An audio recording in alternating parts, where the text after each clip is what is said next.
Now, this is the big breaking that we are getting at this point. Times of Israel has in fact reported that Prime Minister's office confirms that the Premier's private residence in Caesarea was targeted in drone attack from Lebanon earlier this morning. In a short statement, the Prime Minister's office says that the Prime Minister Benjamin Netanyahu and his wife Sarah were not at home at the time of the attack and that there were no injuries in the incident. So this is the breaking input, the big breaking that we are getting at this point, that there has in fact been attack on the residence of Benjamin Netanyahu. I am in fact joined by my colleague Akansha. Akansha, this is a big breaking that coming in. What are the details that we are getting at this point? Has there been any casualty? What is the exact statement that has come from the Prime Minister's office at this point? Right, Shireen, this is indeed a big news coming in, but one that is on expected lines, since we all know that the IDF successfully just a day ago has eliminated Yahya Sinwar, the Hamas chief, and so such a retaliatory attack was expected, not from Hamas as much as from the Hezbollah infrastructure in Lebanon, and we've seen how the operation is currently panning out in Lebanon. But to answer your question in terms of any casualties being reported so far, none as yet, as has been confirmed by the statement that has come in from the PMO, which says that Prime Minister Benjamin Netanyahu of Israel and his wife Sarah were not home at the time when this attack took place, and that no injuries have taken place so far in the incident.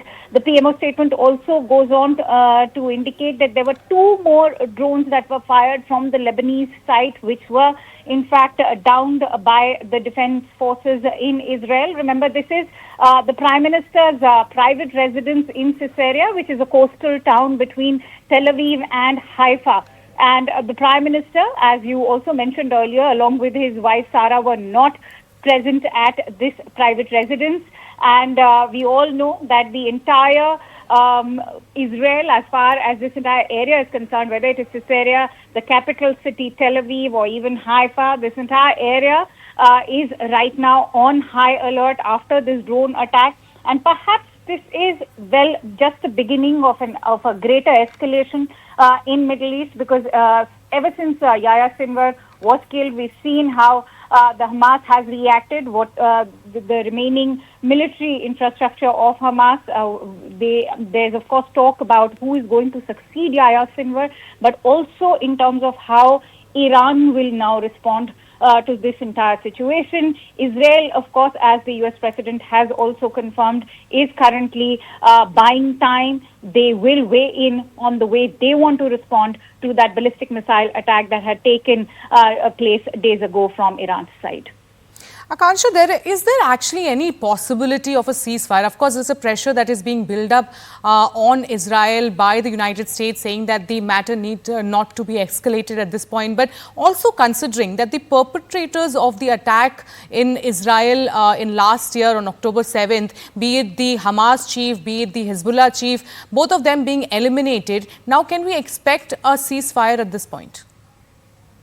You've rightly mentioned that, Nasrallah from Hezbollah has been downed, as is, of course, a big mastermind behind the October 7 attack, Yahya Sinwar. Not to forget the entire sort of military hierarchy that we've seen in Hamas. Many are questioning if this is the end of Hamas or not. But the fact of the matter remains, when you talk about ceasefire possibilities or the release of even hostages, which is more important right now, or equally important as far as ceasefire possibilities is concerned, we are learning that Sinwar's body could in fact be used as a bargaining chip in this hostage return negotiation, perhaps in the ceasefire negotiation. Right now, foreign policy analysts are all of the view that ceasefire possibilities remain extremely slim, but the US President in fact has said that there still may be hope for a ceasefire as far as Lebanon is concerned, but none as far as Gaza is concerned. We've seen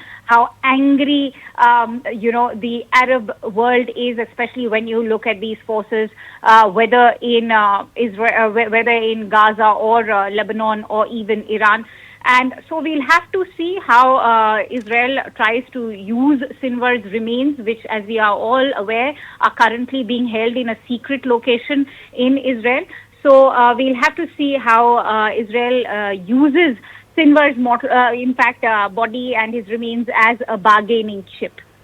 Well, Akansha, also tell us, could you please once again go through the statement that has come from the PMO office at this point in Israel where this attack has taken place? What are the casualties? What exactly the details have in fact been put by the PMO at this point?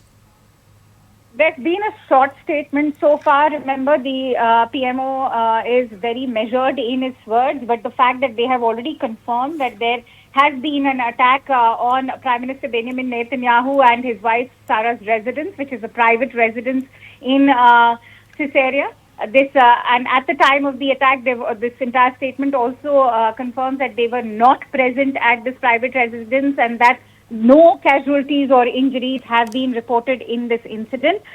The PMO statement also goes on to talk about how 2 other drones which were fired from Lebanon have been downed successfully by the air defenses.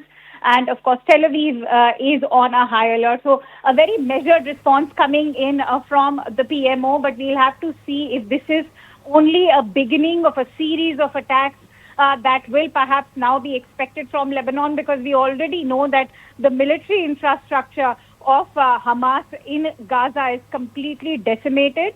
But we'll have to see how whatever... Akansha, please stay with us as I'm joined by Rabinder Sachdev, who is the global affairs expert. So my first question to you is that how do you actually see the entire attack that is right now happened just few hours back, which has happened at Caesarea, which is the town in Israel, and in fact near the residence of the Prime Minister. So what could be the repercussions of this now? Thank you very much. I think repercussions are already ongoing. I mean, there would not be any additional or any new repercussion by Israel, because Israel, as it is already, punching hard, okay, and at Hezbollah. And while it's punching hard, there will be some punches that it will also receive. I think Israel understands that. But yes, their air defense will be challenged even more in times to come, and especially if Hezbollah shoots off a large number of simultaneous rockets, missiles, etc. But that doesn't seem to be happening yet.